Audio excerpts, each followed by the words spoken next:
What's going on, everybody? It's the Daily Grind with Mike Reynolds coming to you this Wednesday, May the 19th. The sounds you're listening to right now are the sounds of Philip Martin, Realization. The name of this track is called Funky Lovin'.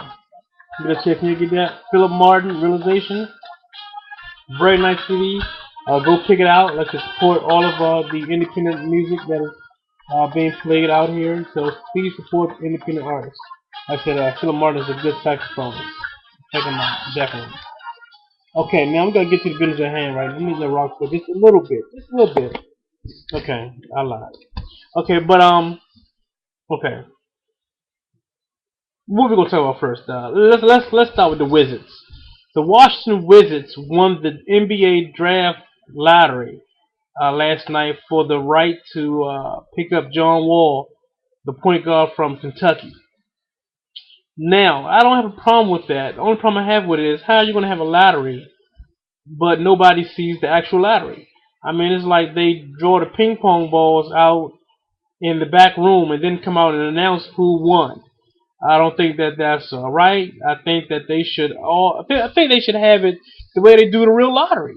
Have the ping pong ball set up with the logo of the team. Put them in a little the thing, roll them around, pop them out, and then shoot them out. I guess until you get to the top one, and that's how it should be done in front of everybody, not just in the back room, and then they write it down on the card.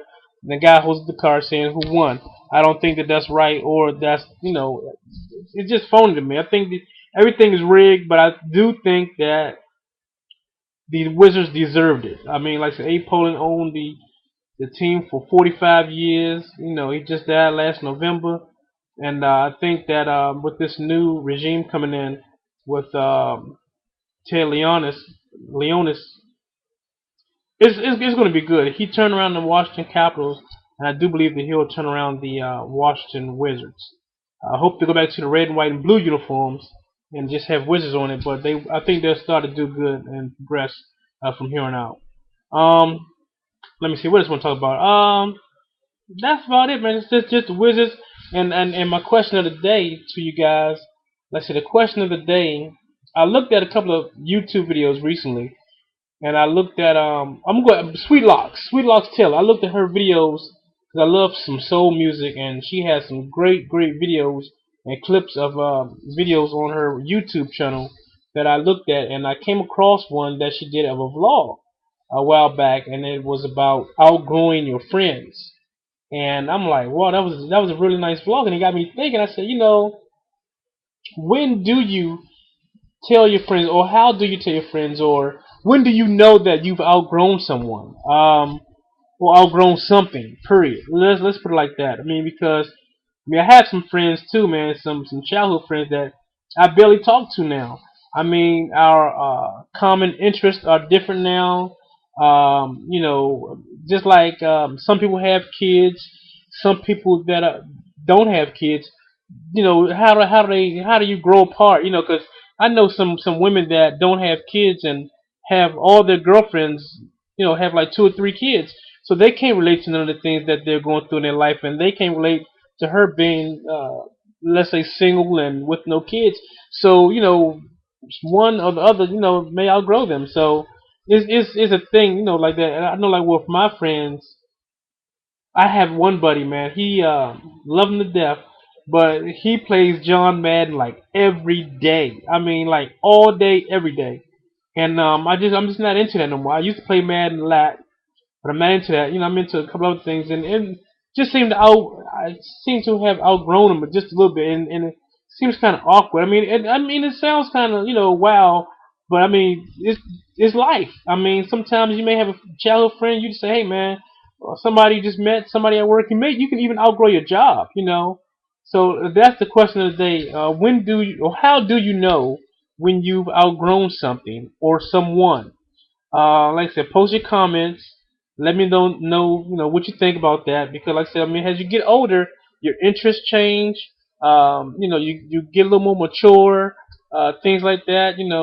Some people stay stuck in that. Some people stay stuck in the teenage years, basically. Like every year is like senior year, I guess, for some people.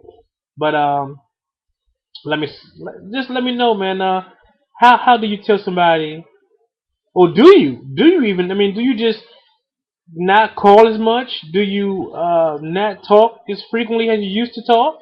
Or do you just come out and tell them, man, I love you to death, man, but the dog, we gotta do something, man, because I don't know. I mean, how you tell somebody that you've outgrown them, or that you feel that you've outgrown them without them thinking that, well, they think they're better than me, or the person get fed up with you because you don't return their phone calls when they call you right then and there. You might be doing something important, whereas they call you every 5 minutes, just want to talk about any little thing. I mean, how do you? That's I know I'm kind of rambling on and on, but because the topic was interesting to me and it got me thinking a whole lot. I mean, just about life period. As you get older, you think about all the friends that you've had since you were little, and how if right now if I'm in my mid 30s and I have 3, 4 close friends. I mean, really really tight friends. I mean, when you're little, you have a lot of friends you go to school with, people in your neighborhood, things like that. But as you get older, you start to outgrow them. You get a little more mature. Your interests become a little different. So what do you do, man? I mean, how do you tell them that you've outgrown them? When do you know that you've outgrown them? And like I said, post that. Let me know. What else I want to get to y'all real fast? Let me see. Like I said, the Wizards. That's about it, man. The Wizards. Let's see. Congratulations to them, and for winning the John Wall sweepstakes. Real fast, I got about. I'm gonna just give y'all one more thing. LeBron James. That's what I'm coming to y'all with. Everybody's been talking about LeBron James, where he's gonna go, who he's gonna go to, why he's gonna go to them. I think that now the Nets, everybody's still in it because like everybody knows it's about money, but it's also about two other things too that people not understanding. Is the roster and the owner. I say the owner because the owner has to be willing to pay the money to build a championship team around LeBron. And I don't think that he has that in Cleveland, and he won't be able to get that in Cleveland because they're kind of stuck with if LeBron comes back, maybe Shaq, Antoine, them. But I mean, I just don't see them winning the championship together. So basically, I think that right now the Nets could look possibly be a good look because of his affiliation with Jay Z, the brand new stadium. Just the fact that he can run basically New York. Playing for the Nets. Basically, he don't have to play for the Knicks to run New York. He could run New York from New Jersey.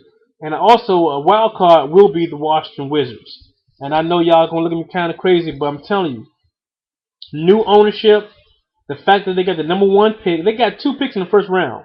The roster is not a bad roster. Then he'll be teaming up with Gilbert Arenas if he does come here. So you'll have John Wall, Gilbert Arenas, and LeBron James.